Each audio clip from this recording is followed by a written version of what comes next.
नमस्कार। Gland view के चुनावी चर्चा में एक बार फिर से आपका स्वागत है। आज जिन विषयों पे हम लोग बात करेंगे उसमें जो एसआईआर चल रहा है पूरे देश भर में उसके ऊपर बात होगी। विशेष रूप से हम लोग बंगाल और यूपी को कवर करेंगे और इन सारे एसआईआर के बीच में क्या क्या कुछ हुआ है उन सब पे हम लोग विशेष चर्चा करेंगे। तो चलिए शुरू करते हैं। शुरुआत करते हैं सबसे पहले आपका जो मतदाता पहचान पत्र बनता है उसकी प्रक्रिया से, फिर एसआईआर पे आएंगे और फिर उसके बारे में जो भी नई अपडेट्स हैं उस पे हम लोग करेंगे। तो सबसे पहले एक बात समझ लीजिए, जब आप 18 साल के हो जाते हैं तो आपको मतदान करने के लिए सरकारी रूप से जो संविधान के रूप से आपको वो मिल जाता है कि अब आप वोट करने के अर्हता को आपने पा लिया है। पहले ये 21 साल था, ये 1989 में राजीव गांधी सरकार ने इसे 21 साल से घटा के 18 साल कर दिया, इसलिए कि जब आप कॉलेज में होते हैं और उस टाइम पे ये माना जाता है कि अब आप परिपक्व हो गए हैं। जब लोग उसमें काफ़ी अलग अलग चीज़ों से एनएसयूआई हो गए या एबीवीपी हो गया तो इनसे भी वो चुनाव लड़ते हैं और वहाँ के प्रधान प्रमुख और इन सब चीज़ों के पोस्ट पे वो बैठते हैं। तो ये सब देखते हुए उन्होंने 21 साल से घटा के 18 साल कर दिया इसे। अब आता हूँ कि ये आप 18 साल के हो गए तो फिर आपका वोटर कार्ड में नाम जुड़ जाना चाहिए और आपको वोट देने का अधिकार मिल जाता है। तो इसमें सबसे पहले आता है फॉर्म 6, फॉर्म 7 और फॉर्म 8। फॉर्म नंबर 6 जो है वो आपके नाम को जुड़वाने के लिए है। आप जैसे ही अपनी पात्रता पाते हैं तो आपका नाम वहाँ जुड़ने लगता है। इसकी प्रक्रिया है, वहाँ आपके वार्ड सदस्य होते हैं, मुखिया है, प्रधान है, या वो हायरार्की बनी हुई है, वो आपके घर तक पहुँचते हैं या आप स्वयं उनके पास पहुँच के कर सकते हैं। हर ज़िले में निर्वाचन का कार्यालय होता है, निर्वाचन आयोग का। तो आप अपनी चीज़ें वहाँ ले जाकर सबमिट करते हैं और आपका नाम जोड़ दिया जाता है। अब आता हूँ फॉर्म 7 पे। फॉर्म 7 वो होता है आपको अपना नाम हटवाना है, कोई मृत हो गए और इन सब चीज़ों में, तो उनका नाम हटने के लिए फॉर्म 7 आप डाल दीजिए, उनका नाम कट जाएगा।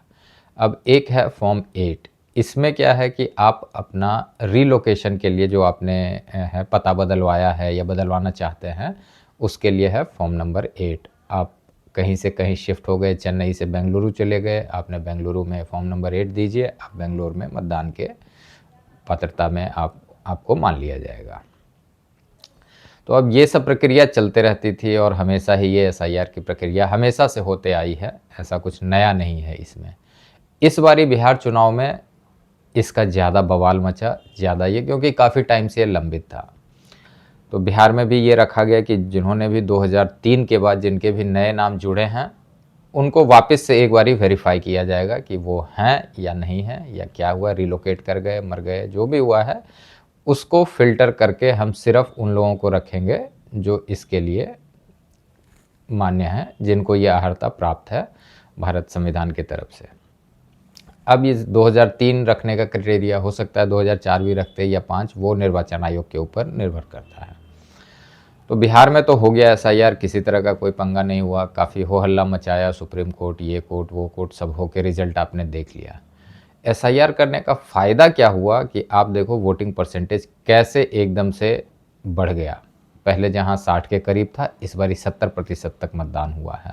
तो ये दिखाता है कि जब आप सही जेन्युइन वोटर्स को वोट डालने के लिए देते हैं तो वो जाता है। पहले ये थोड़ा सा नाम ऐसे होने से फर्जी वोटिंग भी हो जाती थी और बहुत लोग इसमें, और काफ़ी लोगों ने जिन्होंने पहली बार नाम जुड़वाया था इस बारी, उन सब ने अपना वोटिंग कास्ट किया है, तो इस वजह से भी मतदान प्रतिशत बढ़ा था। ये काम अब हर उसमें होना है, देश के सभी राज्यों में होना है, केंद्र शासित प्रदेश में भी होना है। तो सबको पता है बंगाल में चुनाव होने वाले हैं, असम में होने वाला है, यूपी में हालांकि 2027 में, लेकिन एसआईआर की प्रक्रिया अभी से स्टार्ट कर दी गई है। सबसे ज़्यादा हो हल्ला मच रहा है बंगाल में। बंगाल में हर कोई जानता है कि वहाँ अवैध घुसपैठिए, रोहिंग्या, बांग्लादेशी सब आके बसे हैं। वो इस वजह से निर्णय लिया गया कि नहीं, इन्हें फ़िल्टर करके आउट किया जाए। अब क्या हुआ है बंगाल में, इसका क्या जो परिवर्तन हुए हैं एसआईआर के होने से, उस पर नज़र डालते हैं। देखिए, लगभग 45 लाख लोग इसके चपेटे में हैं। 7-7.5 करोड़ के करीब जनसंख्या है बंगाल की। 2003 के हिसाब से ये हो रहा है, उस समय 6.5 करोड़ के आसपास थे, अब 7.5 के आसपास ये माना जा रहा है कि इनमें हैं।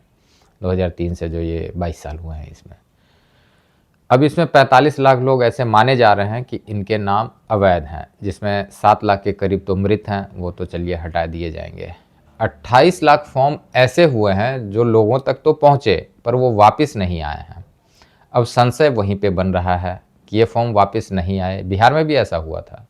बिहार में क्या हुआ, जो घुसपैठिए थे उन्होंने अपना फॉर्म सबमिट ही नहीं किया। उन्होंने कहा कि फॉर्म सबमिट करना इसका मतलब है मुझे डॉक्यूमेंट्स भी देने पड़ेंगे। अच्छा, इसके साथ में आपको सपोर्टिंग डॉक्यूमेंट देने हैं। 2003 तक अगर आपके माता पिता का नाम है तो आप क्लेम कर सकते हैं कि हाँ ये हमारे माता पिता हैं और इनका नाम है। 2003 से पहले जिनके नाम जुड़े हुए थे उन्हें कुछ भी नहीं देना, बस फॉर्म भर के वापस कर देना है। जो नए वोटर्स उसमें ऐड हुए थे 2003 के बाद, उनके लिए प्रक्रिया थी। तो काफ़ी लोगों ने उसमें अपना नाम दिया ही नहीं। लगभग 40-45 लाख नाम कट गए, जिसमें से कुछ मृत थे और बाकी नाम हटा दिए गए। तो उन्होंने फॉर्म सबमिट ही नहीं करा। बंगाल में इसका एडवर्स इफेक्ट आया। बंगाल में क्या हुआ, इन्होंने जैसे ही फॉर्म सबमिट किया तो लोगों के बीच में ये बातें चली गई कि फॉरेन और इमिग्रेशन एक्ट जो 1 सितंबर से लागू हुआ है, इसकी वजह से लोगों में ये डर फैल गया। अच्छा, इस एक्ट में क्या था, इस एक्ट में आपके ऊपर 10 लाख रुपए जुर्माने का प्रावधान है और साथ ही आपको 7 साल सजा का भी प्रावधान है। अब ये एक्ट लागू हो जाने से लोगों तक ये मैसेज गया है कि अगर आप पकड़े जाते हैं तो कार्रवाई होगी, डिटेंशन सेंटर में जाएंगे और जुर्माना भी लगेगा। एक तो पहले से उनके पास कुछ नहीं था, घुसपैठिए थे और ऊपर से 10 लाख का जुर्माना। तो इन्होंने अपना बोरिया बिस्तर समेटा और यहाँ से निकलने की कोशिश में जुगत में लग गए। फिर भी कुछ लोग जो हैं अब भी वो डटे हुए हैं, अब भी वो यहाँ पे हैं। तो ऐसे 6000 बूथ आइडेंटिफाई हुए, जो ये मुर्शिदाबाद ज़िले, मालदा ज़िला हो गया, 24 परगना हो गया है, तो जो ये बॉर्डर के उसमें है, नादिया ज़िला हो गया, इसमें 6000 ऐसे बूथ निकले हैं जिस पे पिछले 22 साल में कोई भी व्यक्ति मरा ही नहीं। किसी का नाम ऐसा दिख ही नहीं रहा है कि वो, अब निर्वाचन आयोग तक इसकी रिपोर्ट गई, इसके लिए उन्होंने वापस से फिर से कर दिया कि फिर से अपना आप ये करवाइए।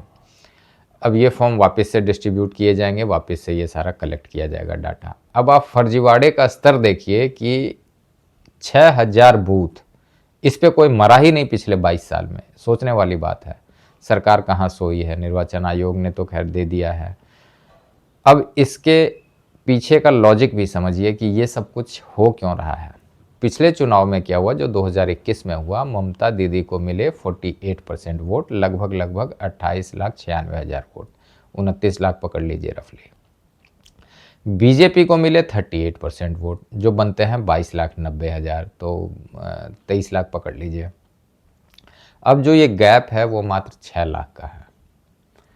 10% का जो ये गैप आपको दिख रहा है, 48%, बीजेपी को 38%, ये वही गैप है। अब बंदे कितने बाहर आ रहे हैं, 28 लाख, 29 लाख। गैप था 6 लाख का। अब सबकी सांसें फूली हुई हैं, खास करके ममता दीदी की। जो सीपीआई थी उसे 10% वोट मिले थे और 3-4 लाख, 5 लाख, जो भी वोट मिले हो, एग्जैक्ट काउंट नहीं है मेरे पास, पर 10% के करीब वोट हुए थे। तो आप 6 लाख के करीब उसे पकड़ के चलिए। 6 करोड़ मतदाता थे तो 6 लाख, 6.5 लाख के करीब। तो यही गैप वो है। अगर सीपीआई से शिफ्ट हो जाता है वोट बीजेपी की तरफ, या ममता दीदी का कटता है अगर वोट और बीजेपी की तरफ शिफ्ट होता है, तो सारा गेम बदल जाएगा और सीधा बीजेपी 170-180 सीटों के करीब वो पहुँच जाए। 77 सीट पे अभी भी है बीजेपी, इसके पास अभी भी 38% का वोट शेयर अभी भी है, लोकसभा में भी दिखा है और पिछले चुनाव में भी दिखा है। अब इससे पिछले चुनाव की बात कीजिए जो 2016 में हुआ था, उसमें ममता दीदी के पास 44% वोट थे, 37% वोट थे सीपीआई के पास, जो सीपीआई को जो वोट फिर बीजेपी के पास नेक्स्ट में ट्रांसफ़र हुए, और बीजेपी को 16% वोट उस समय मिले थे। सीटें आई थी मात्र 2। ये 2016 की बात कर रहा हूँ मैं। अब सारा गणित गुणा गणित इसी सब उसमें पड़ा है। अब ममता दीदी जो फंस गई है, अब इसके परिणाम स्वरूप देखिए क्या क्या हो रहा है। उनका पूरा का पूरा ध्यान मुस्लिम वोटरों पे था। मुस्लिम वोटर भी कटने लग गए। कहाँ कहाँ कट रहे हैं, कुछ सीपीआई को, कुछ कांग्रेस को, कुछ ममता दीदी को, कुछ निर्दलीय, कुछ ओवैसी वाली पार्टी को। तो अब उन्हें ये समझ में आ रहा है कि लगभग 30% वोट है मुसलमानों का बंगाल में, और ये 30% में अगर ये विभाजन हो गया तो फिर ममता दीदी के पास कुछ रहेगा नहीं। अब उन्हें याद आने लग गई है हिंदुओं की। अब इस याद में उन्होंने सबसे पहला काम किया, अपना इनका एक विधायक था मुर्शिदाबाद से, हुमायूं कबीर। इसने घोषणा की थी कि मैं 6 दिसंबर को बाबरी मस्जिद का निर्माण शुरू करूंगा। काफ़ी हो हल्ला मचा, ठीक है, इनको जो करना था करा। आज ममता दीदी ने उसे निष्कासित कर दिया। वक्फ बोर्ड, इन्होंने जो एक्ट पारित किया था, पहले ये कह रही थी हमारे लाश के ऊपर से ही वक्फ बोर्ड का वो होगा, अब वो भी रजिस्टर्ड इन्हें करना है। तो ये सारी चीज़ें दिखा रही हैं ममता दीदी को कि अब उनका समय खत्म होने के कगार पे बैठा है। अच्छा, इसके पीछे एक राष्ट्रपति शासन वाला भी है। एसआईआर वो होने नहीं देना चाहती थी, काफ़ी हो हल्ला मचा, सुप्रीम कोर्ट गई, इधर गई उधर गई, हर जगह से जब पराजय मिली तो वापस आके इन्होंने सब कुछ ओके कर दिया, ठीक है जैसे चल रहा है। क्योंकि अगर आप नहीं होने देंगे, संवैधानिक चीज़ों को नहीं होने देंगे तो राष्ट्रपति शासन लग जाएगा। शासन लगते ही इन्हें पता था कि क्या हालत होने वाली है, तो इन्होंने चुपचाप उसे स्वीकार किया और हो जाने दिया। एसआईआर चल रहा है, ये 6000 बूथों पे वापस से फिर से एसआईआर होगा। अब आता हूँ मैं इसके दूसरे उस पे। 6 करोड़ जो आधार कार्ड निरस्त किए गए थे, उसमें से आप देखिए 34 लाख बंगाल के आधार कार्ड थे। ये 34 लाख वही थे जो फर्जी तरीके से बने थे, उसे ऑलरेडी निरस्त किया जा चुका है। तो अब जो ये सारी चीज़ें, इन सब को एक नटसेल में आप देखिए, ये चीज़ें जो चल रही हैं उससे आधार हिला हुआ है ममता दीदी का। उन्हें समझ में आ रहा है कि क्या होने वाला है, परिणाम क्या आने वाले हैं। अब लगे हाथ थोड़ा सा यूपी के बारे में समझ लीजिए। बाबा जी ने यहाँ अलग कांड कर दिया है। उन्होंने कह दिया, जब से ये दिल्ली विस्फोट वाला कांड हुआ है, बाबा जी ने सभी मदरसे और मस्जिदों में कह दिया कि जाके फिजिकल वेरिफिकेशन कीजिए, कौन पढ़ रहा है, कितने लोग पढ़ रहे हैं, कहाँ से फंडिंग आ रही है, सारी चीज़ें। अब क्या हुआ, इस चक्कर में उधर एक अलग ही माहौल चल रहा है। एसआईआर तो चल ही रहा है, अब मदरसों में कौन पढ़ने आ रहे हैं, तमिलनाडु से आ रहे हैं पढ़ने। क्या लॉजिक है, कोई लॉजिक समझ में नहीं आता। तो इन सब चीज़ों पे जब ये थोड़ा सा बाबा जी ने टाइट करा है, तो तब से हलचल वहाँ भी है। अखिलेश यादव काफ़ी अपोज कर रहे हैं, लेकिन उन्हें भी पता है कि क्या होने जा रहा है।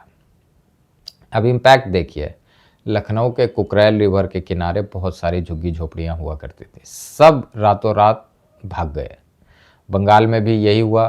बंगाल में काफ़ी आपने न्यूज़ में भी देखा होगा, भागने की सारी चीज़ें, पूरा बांग्लादेश बॉर्डर पटा हुआ है अवैध लोगों से। वो वापस ले रहे हैं। अच्छा, वापस ले क्यों रहे हैं, वो मना भी कर सकते थे, पर वहाँ 2 और घटनाक्रम चल रहे हैं।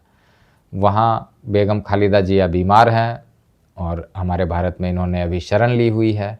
तो अब चक्कर क्या है कि बांग्लादेशी अगर उन्हें नहीं लेते हैं वापस, तो उन्हें पता है कि परिणाम भुगतने पड़ेंगे। भारत ने जैसा भी ऑपरेशन सिंदूर में पाकिस्तान का हाल किया है, तो उन्हें पता है कि कभी भी इनसे, ये बांग्लादेश तो बहुत छोटा सा देश है, तो इसलिए चुपचाप वापस ले रहे हैं। एक अच्छा काम हो रहा है बॉर्डर पे, सबके जैसे आधार कार्ड में लिया जाता है रेटिना स्कैन, फिंगरप्रिंट्स और ये, ताकि ये दोबारा घुसपैठ ना कर पाएँ।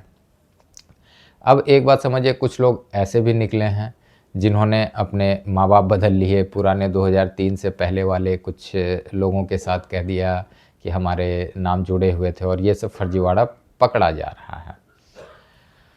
तो ओवरऑल ये हुआ कि एसआईआर का इम्पैक्ट बड़ा दिख रहा है। अच्छा, इसमें एक और चीज़ आप समझते जाइए, बीजेपी के जो कामचोर लोग हैं, ये अपना काम सही से कर नहीं रहे हैं।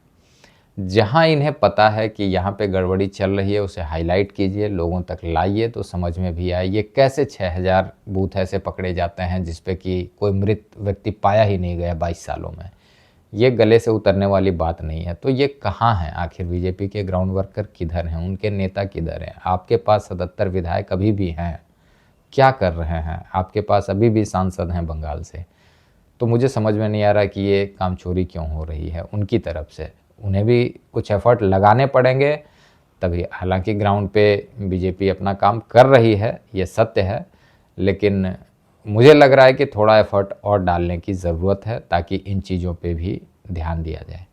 अच्छा, इसी बीच एक नई चीज़ हुई। अरुण गोविल मेरठ से एमपी हैं, उन्होंने कह दिया मंदिरों में सीसी कैमरा है, गुरुद्वारों में है, कुछ चर्च में भी सीसी कैमरे लगे हैं, मस्जिदों और मदरसों में कोई सीसी कैमरा नहीं है। क्यों नहीं है भाई?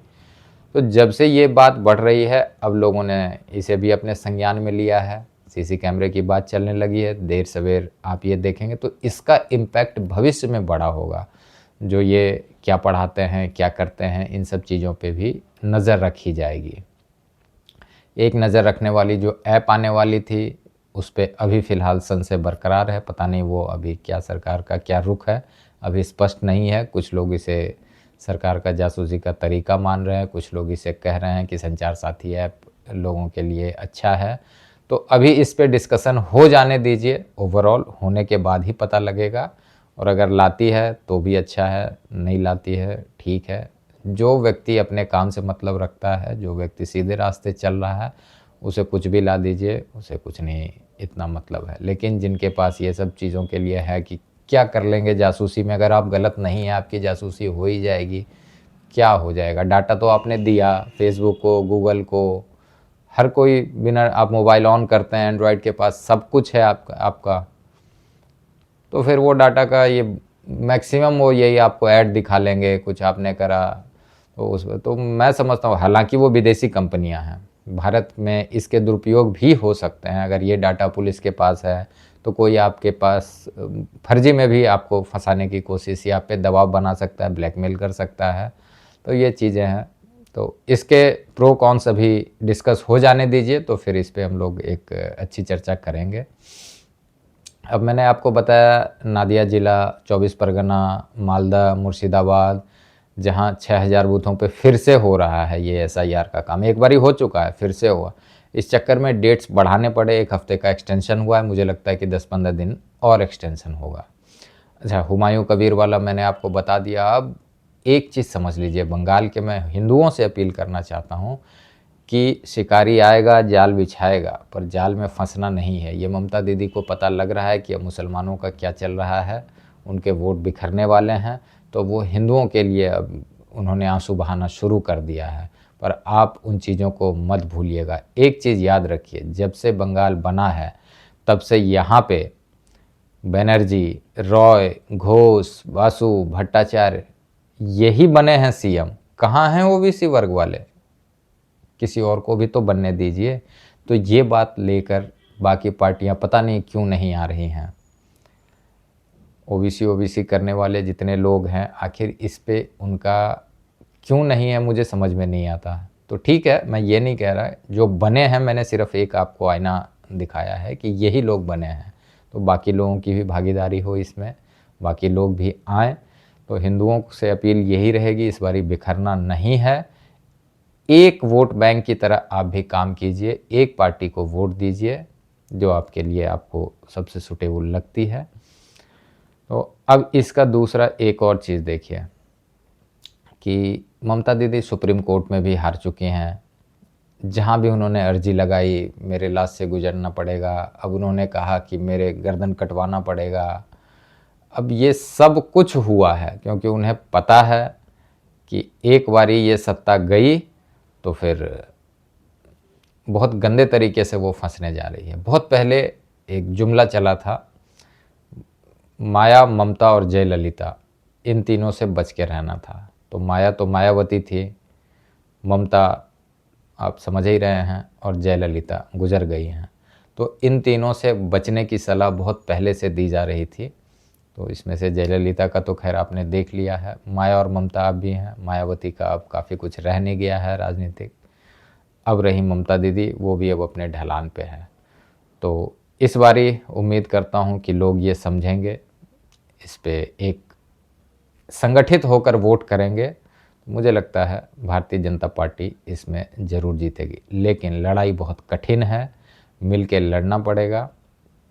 और आप इन चीज़ों को कैसे देखते हैं अपने कमेंट में बताइएगा, और देखते रहिए। तब तक फिर नेक्स्ट टाइम हम लोग मिलते हैं, नए विषय पे हम लोग फिर नए तरीके से एक और चर्चा करेंगे। तब तक के लिए आपका धन्यवाद।